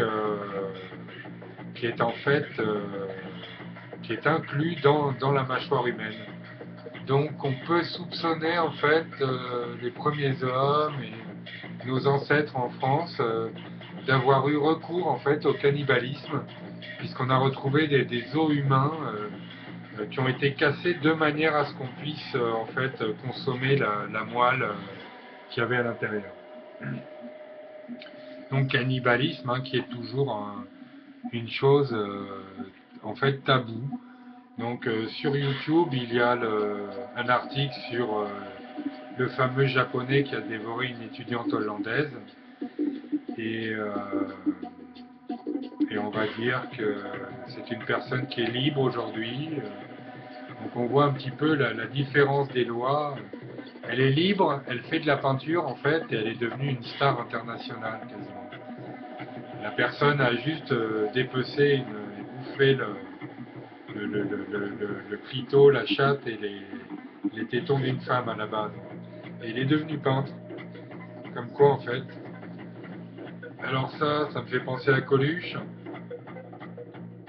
Modes et travaux avec des patrons en papier de soie.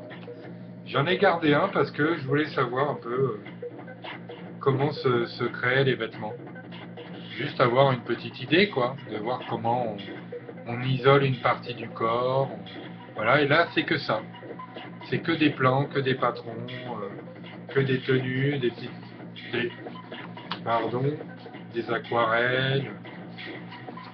Voilà. Donc ça, c'est intéressant quand même de voir comment on peut souligner des épaules, des jambes. C'est bien d'avoir une vision globale en fait du délire, sans que ce soit directement des vêtements déjà chargés, où en fait on a une vue parasitée de l'anatomie.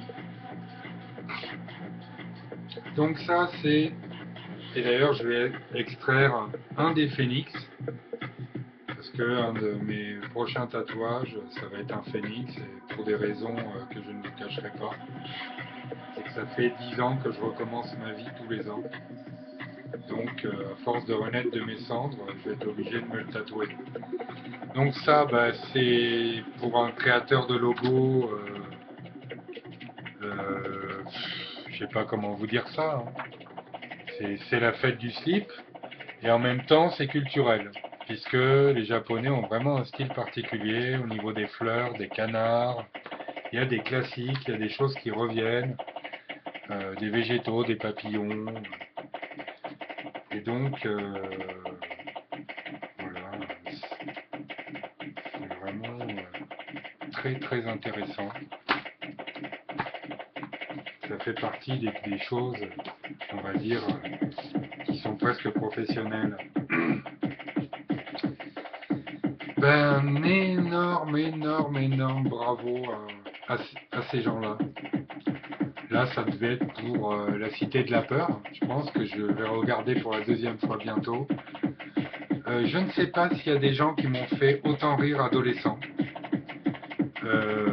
On enregistrait, on les regardait après, à partir d'objectifs nuls jusqu'à presque quasiment la fin. Euh, Comment on pourrait... Enfin non, c'est pas comment on pourrait, on peut pas. Ils l'ont dit eux-mêmes, leur manière de tourner à l'époque, dans le speed, machin, même s'ils avaient sûrement écrit, tout répété avant, la manière de tourner tout à l'arrache comme ça, chaque jour, pour le JT, pour machin et tout, ne serait pas viable ou pas possible aujourd'hui. Avec peut-être soit la rentabilité, soit les nouvelles technologies, les trucs, voilà. C'est-à-dire que tout ce qu'on a vu dans les nuls, il y a un DVD qui s'appelle L'Intégrule, que j'avais acheté, qui est excellent. Tout ce qu'ils ont fait à l'époque ne serait plus possible aujourd'hui.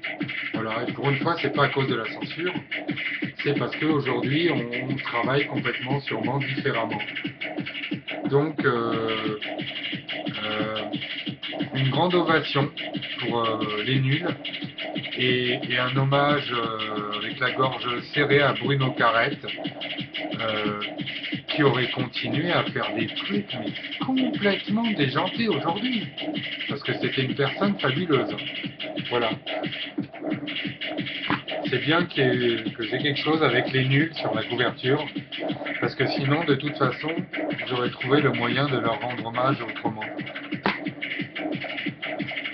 Alors voilà, donc ça, je sais parce que j'ai eu ma période,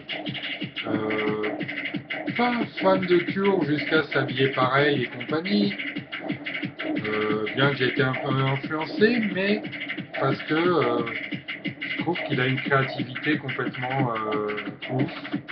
D'ailleurs, j'aimais bien Simple Minds aussi, qu'on voit là. Et donc, à cette époque-là, ça devait être à l'époque de l'album In Between Days, je pense. Pardon, The Head and the Door. C'était un album populaire.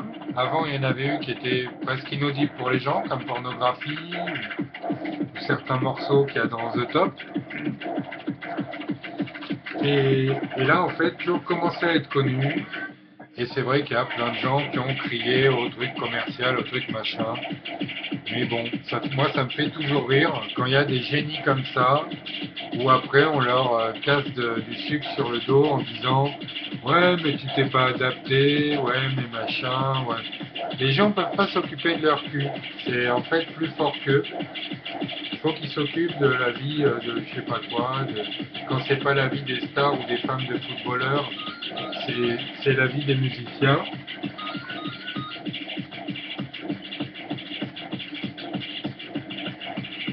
Voilà, je suis désolé. Et en fait, voilà, grand hommage à Robert Smith. C'est pareil au niveau musical, qui a souvent fait des albums qui n'avaient rien à voir entre eux, et parfois des reprises fabuleuses, comme les reprises de Jimi Hendrix ou de Jim Morrison. Et, et voilà, donc une personne sûrement d'une richesse presque intarissable dans son cerveau, quoi. Ça, c'est clair et net. Petit hommage à Okapi, ouais. Alors, c'est un truc qui était quand même pas trop con à l'époque. J'en ai jamais eu, je crois, mais je voyais un peu ce que c'était quand même chez d'autres gens. Donc, avec Le Monde sous la mer. Truc dont pas grand monde a quelque chose à foutre et qui pourtant régule une grosse partie de ce qui se passe chez nous. Donc ça, c'est un petit souvenir que j'ai ramené de l'île Maurice avec un petit résumé de tout ce qu'on peut faire là-bas, le musée du sucre, le parc des pamplemousses, les différentes visites en bateau, en catamaran qu'on peut faire, les champs de canne à sucre, un peu les hôtels, les activités aquatiques qui sont la faune, la flore qui sont proposées, les parcs animaliers ou les botaniques, voilà. Moi je me rappelle bien de cette montagne notamment. Voilà, donc une île où on est accueilli, c'est un truc de malade mental, ça n'a pas de nom. On revient en France, en un mois on fait une micro-dépression. Donc j'espère pouvoir y retourner, rencontrer des gens vraiment terribles là-bas. L'île Maurice, voilà, avec une certaine sérénité, avec cette espèce de chose inexplicable qu'il y a dans les îles et qui n'est évidemment pas présente dans les villes et encore moins dans les grandes villes, chez nous. Voilà, mais c'est pas une plaisanterie, hein. Ce que les hommes ont à nous dire, voilà, c'est Patrick Boel qui le dit.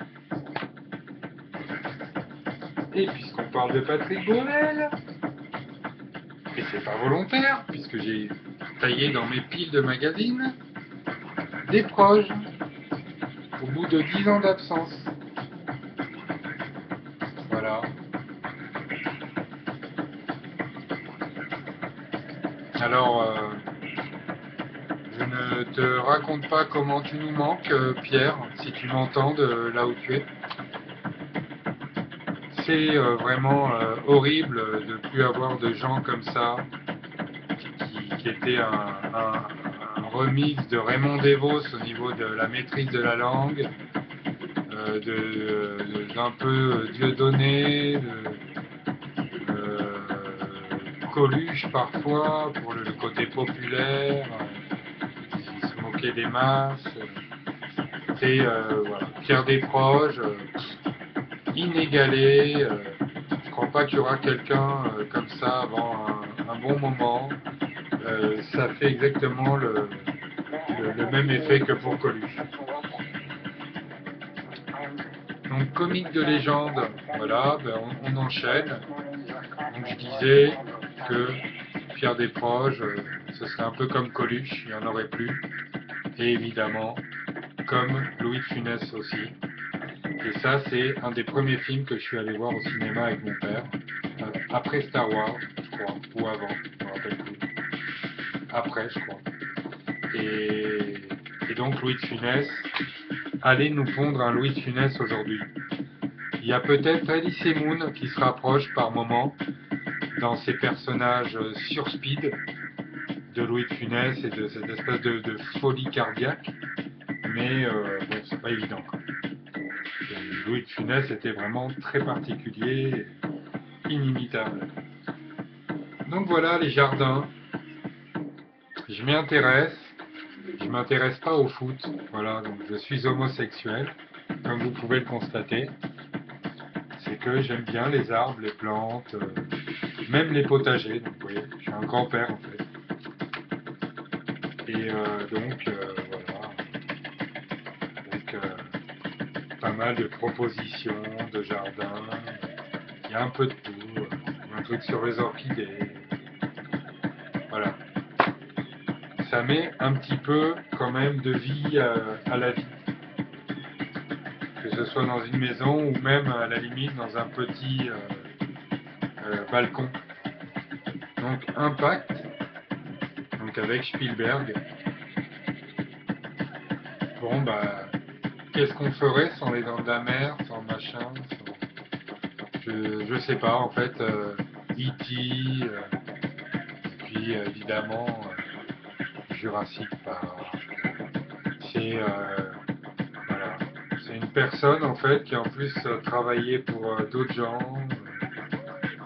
Enfin, met ses effets spéciaux à la disposition d'autres gens aujourd'hui pour d'autres films.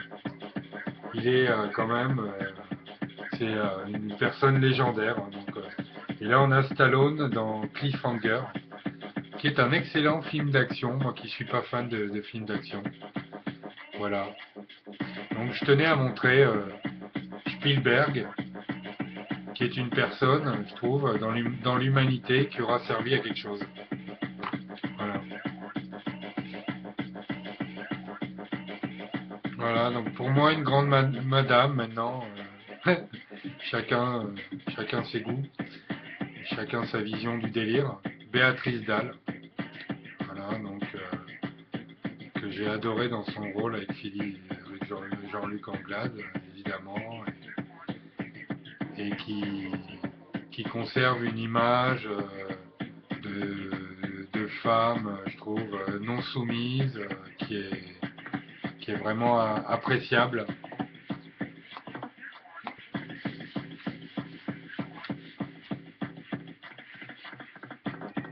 Les couleurs de la lumière, donc voilà, là c'est Nice, donc spécial Alpes-Côte d'Azur, donc voilà, donc le Figaro, avec je crois pas mal de choses gastronomiques, voilà, donc Nice, la cité aux mille saveurs, Marseille, réussit son cinéma, avec l'implantation de studios sous-marins d'ailleurs, à Marseille et récemment à Nice, au studio de la Victorine. Voilà, donc ça c'est un petit hommage à la ville qui m'accueille et qui essaye de me supporter sans y arriver depuis 10 ans. Et c'est réciproque.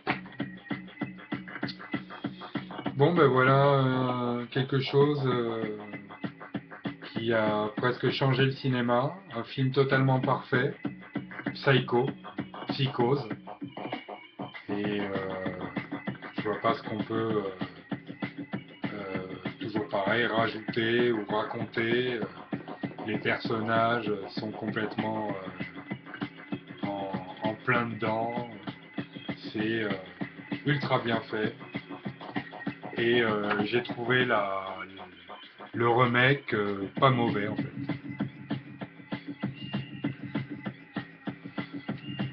Voilà, Penthouse, avec Rocco Siffredi et Rosa dans Tarzan. Donc je pense que si elle avait des problèmes d'équilibre, elle a dû vite se rattacher à sa liane. Et donc avec sûrement, très certainement même, de bien belles images. Voilà. Donc Penthouse, c'est un photo, mais où on voit les poils. Alors Yellow Magazine avec une couverture de Denis Greux. Donc Denis Greux avec qui je tenais le magasin de la marque Milk Tribe que nous avions créé ensemble à Paris, au 7 rue Pétion dans le 11e arrondissement. Et donc Yellow, c'était un fanzine complètement underground où Ness, Denis Greux, Besseron ont participé. Voilà, et moi-même aussi, ouais, donc là on a, ça c'est du Denis Greux sur le nécroréalisme. Voilà, encore Denis. Ça c'est Mongoven en fait. Voilà. Ça c'est Mongoven, mais je le montre en fait parce que j'ai un tableau chez moi de lui et que c'est une personne qui aux États-Unis était interdite chez Métal Hurlant en personne. Donc imaginez le degré de hardcore que ce dessinateur que j'avais rencontré dans ma boutique à Paris avait. Il avait vraiment un bon potentiel. Hein. Pour être interdit chez Métal Hurlant aux États-Unis, tu débarques en France, tu comprends rien. Donc voilà, Yellow, donc un fanzine un tirage très limité et donc introuvable. Chirac est donc le phénomène des Guignols. Alors là, c'est un hommage à Dorothée Lissac, qui est une amie à moi, donc Et donc Dorothée Lissac habitait près de mon magasin, c'est comme ça que je l'ai rencontrée. Et donc elle était responsable en fait de l'habillage des Guignols et responsable des costumes sur le soap H avec Eric et Ramsey et Jamel Debbouze. Et elle a également travaillé avec Dieudonné pour les petites annonces d'Elysée Moon, avec Joe Star. Et, enfin bon, voilà. Donc une personne qui a travaillé récemment avec Jean-Pierre Mocky. Voilà. Donc Dorothée Lissac. C'est la costumière de la tour Montparnasse infernale, entre autres. Et je tenais à saluer cette personne qui est d'un professionnalisme abominable et, d'une expérience redoutable aussi. Voilà.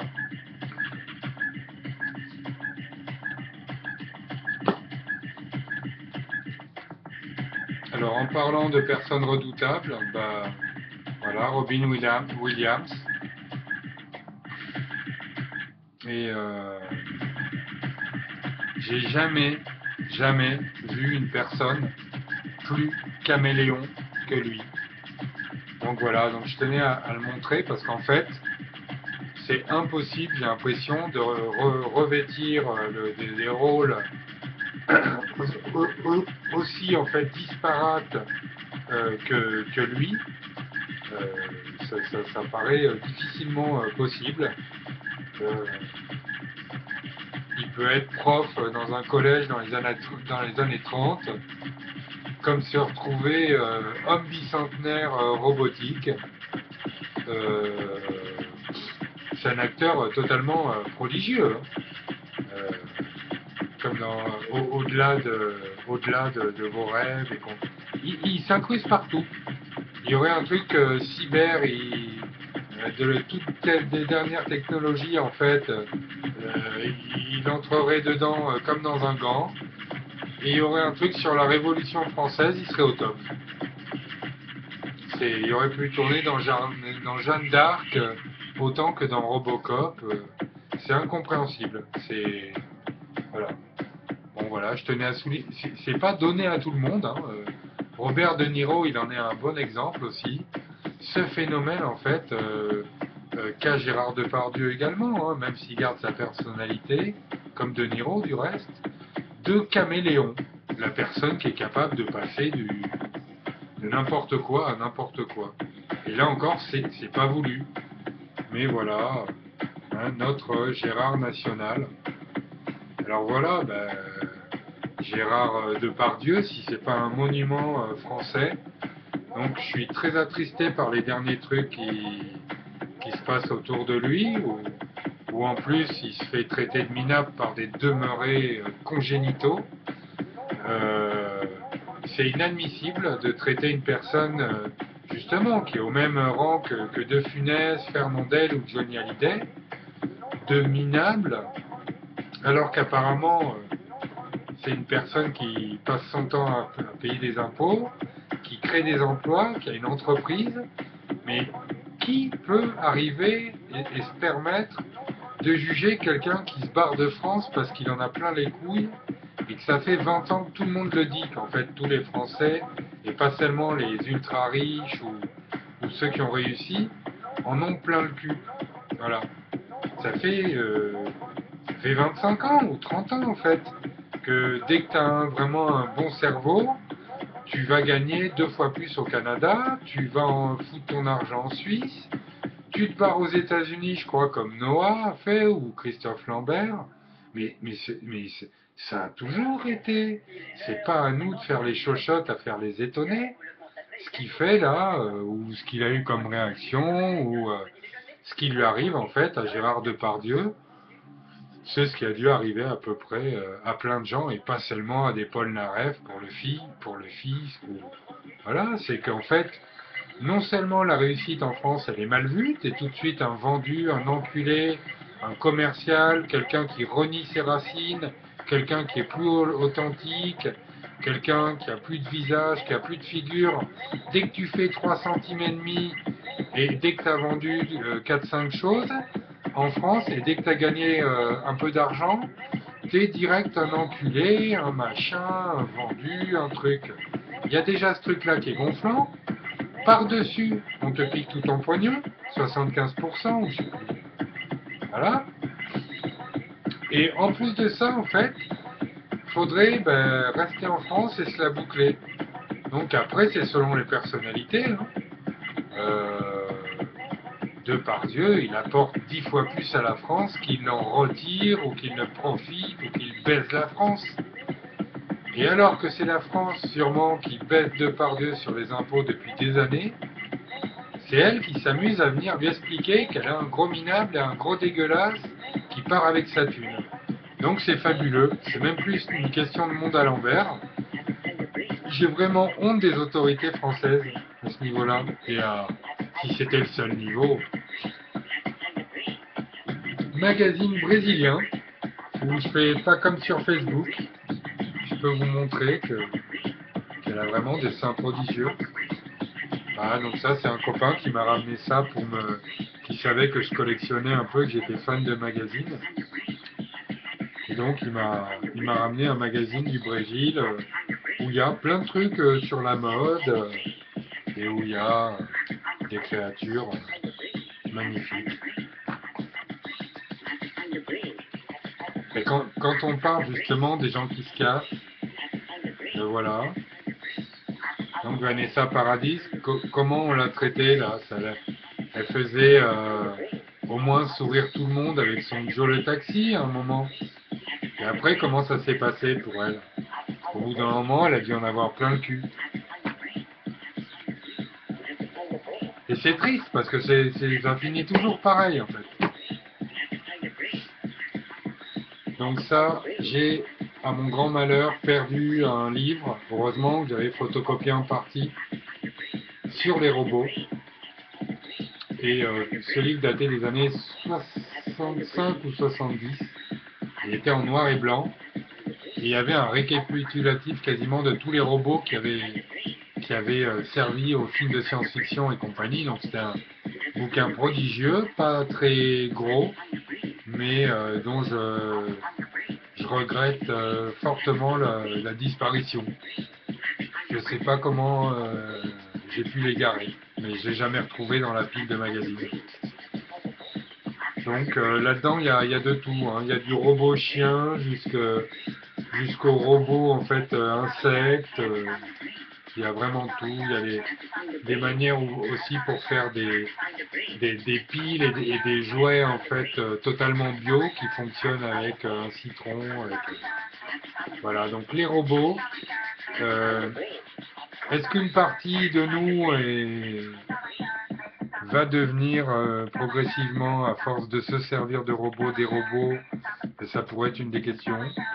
Et les robots eux-mêmes vont-ils continuer à avoir une place prépondérante dans notre société?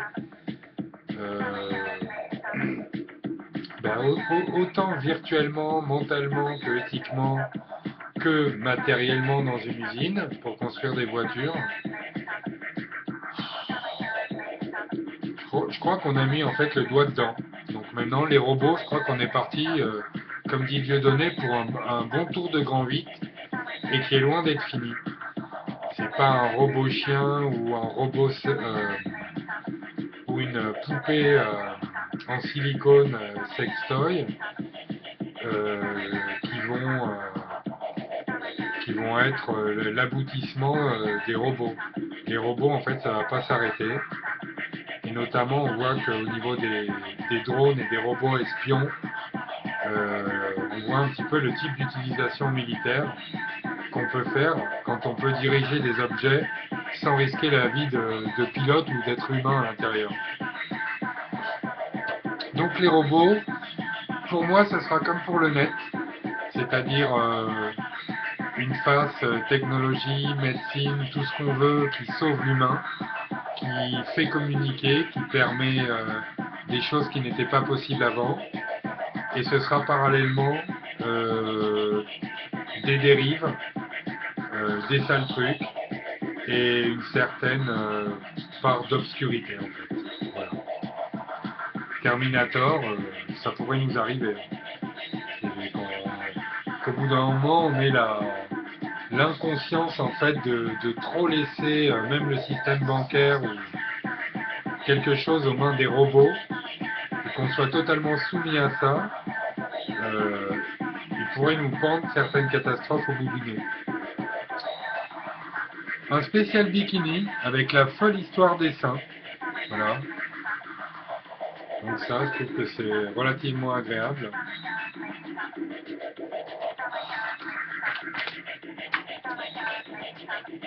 Donc c'est Max, hein, donc pas mal de pubs quand même.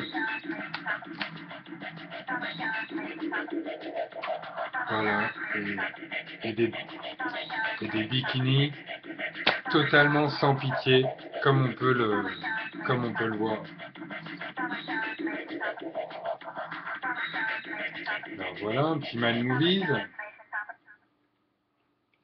C'est toujours agréable. Avec le Grand Prix de Gérard Damer, donc du film policier. Le soir, il nous a montré la mallette. Ah non, le film policier, c'est Cognac. Après lui, ben là on a Il. Donc ça, c'est pareil, hein. Il y a peu de gens qui doivent en avoir des Il chez eux. Ça n'existe pas. Et je vais regarder la date, vite fait. 1979. Avec donc...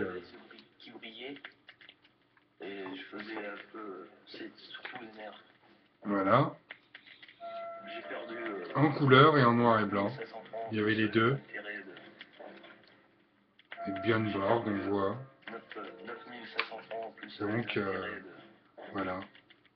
Il y avait des choses, il y avait des photos en noir et blanc bien redoutables. Et, voilà. Donc ça parlait un peu de tout, de culture, de cinéma, de galerie, de société. Voilà. Il. Collector. Océan, alors c'est pareil, j'ai vu pas mal de choses, notamment l'Atlas de la mer préfacé par Cousteau sur la mer et les océans. Ça, je l'ai pas encore lu.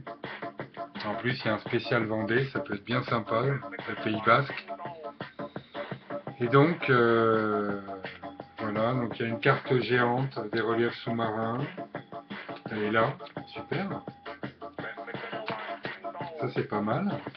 Ça vaut le coup d'être déplié et mis au mur. Et donc voilà, donc j'ai fait quelques années de chasse sous-marine, très modestement. Et j'adore les fonds sous-marins. Je dois avouer que c'est des choses qui, en plus de l'écologie bête et méchante, et de la chimie à laquelle on ne peut pas échapper, au niveau beauté et naturel, ce sont des choses vraiment à préserver. Voilà, alors avec un télérama qui titrait, je me rappelle, c'était la première fois qu'on parlait des OGM en France. Voilà, maïs attaque, plante transgénique. Voilà. Donc c'est pas nouveau puisque j'ai vu que dernièrement là, on fait des tests sur des rats de laboratoire qui sont nourris par du maïs transgénique et qui développent 3 fois plus de tumeurs cancéreuses que les autres rats. Donc ça vaut peut-être le coup d'en parler. Alors ça, c'est un dessinateur fabuleux, c'est Manara. Je connais aucun dessinateur qui ait cette espèce de ligne pour les courbes, les galbes de jambes. C'est ultra sexy. C'est ultra sexy. Et pourtant, souvent, uniquement en noir et blanc. Voilà. Mais alors, il y a un côté vraiment magnifique au niveau des courbes et au niveau sensualité. Donc Manara, j'avais été voir au cinéma Le Déclic, qui est une de ses BD, qui a été mise en scène au cinéma. C'est l'histoire d'une espèce de petit boîtier qui déclenche des orgasmes sur une femme à distance. Et c'est rigolo parce qu'en fait c'était assez visionnaire puisqu'aujourd'hui il y a l'œuf comme sextoy que certains couples utilisent pour aller au restaurant et déclencher un orgasme lors de l'île flottante de sa partenaire. Donc toujours pareil, les mers du Sud, ça me rappelle également quand je suis allé à Tahiti. Donc là on parle plutôt des Fidji et des îles Marquises, avec la rencontre des peuples d'Océanie. Et, euh, et donc Géo, ça a toujours été, oui, c'est intéressant quand même. Il y a des magazines qui servent à quelque chose, des pagaies fabuleuses là. Donc toute sûrement l'histoire des embarcations, tout ça dans les mers du Sud, depuis les plus vieilles tribus, les plus vieilles civilisations, avec tout leur culte et souvent tourné vers la mer, leur culte. Voilà.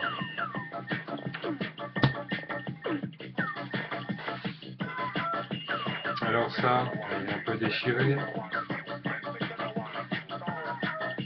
Comme moi là, je fatigue un peu. Alors en fait, le spectacle du monde, j'en ai trouvé que 2.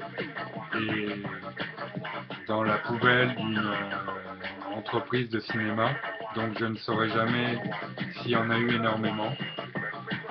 Toujours est-il que c'est un magazine de photos et d'articles qui traitait de tout, de l'actualité, de la société, de la politique, de l'armée, pas mal de politique quand même, parce que ça traite du monde à la base. Et il y avait souvent des civilisations, les Incas ou d'autres, qui étaient traitées comme sujet. Donc voilà, donc ça, vraiment, je ne sais pas si ça se trouve encore, à part Opus de Saint-Ouen, donc le spectacle du monde. J'en ai trouvé que 2, l'autre il est sur Hiroshima, je crois.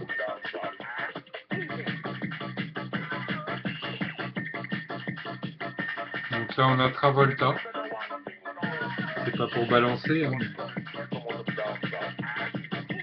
Monsieur Travolta, presque en Tarzan, hein, comme Rocco Siffredi tout à l'heure. Il manquerait plus que Sylvester Stallone, comme ça, et on a 3 Tarzans. Un dans Gorge Profonde et les autres dans ce qu'ils veulent. Alors ça c'est un magazine Rital, 86, pas si vieux, j'allais dire. Ah, il est pas loin. Vous voyez, il est pas loin. Notre ami Sylvester Stallone, qui a rempilé dernièrement pour Rambo. On a notre petite Brigitte Bardot. Voilà, quand elle était comme ça. Il y a de tout. Sur les stars, il y a la reine d'Angleterre. Ah bah tiens, on va profiter pour dire un truc, c'est que, voilà, ça, cette merde là. Et pourtant, mes grands-parents, ils sont issus de... J'ai vu des taureaux, mais que piscine, hein. J'ai vu des taureaux piscine quand j'étais jeune, 3 ou 4 fois. Mais ça là, dès que ça s'arrête, la corrida là.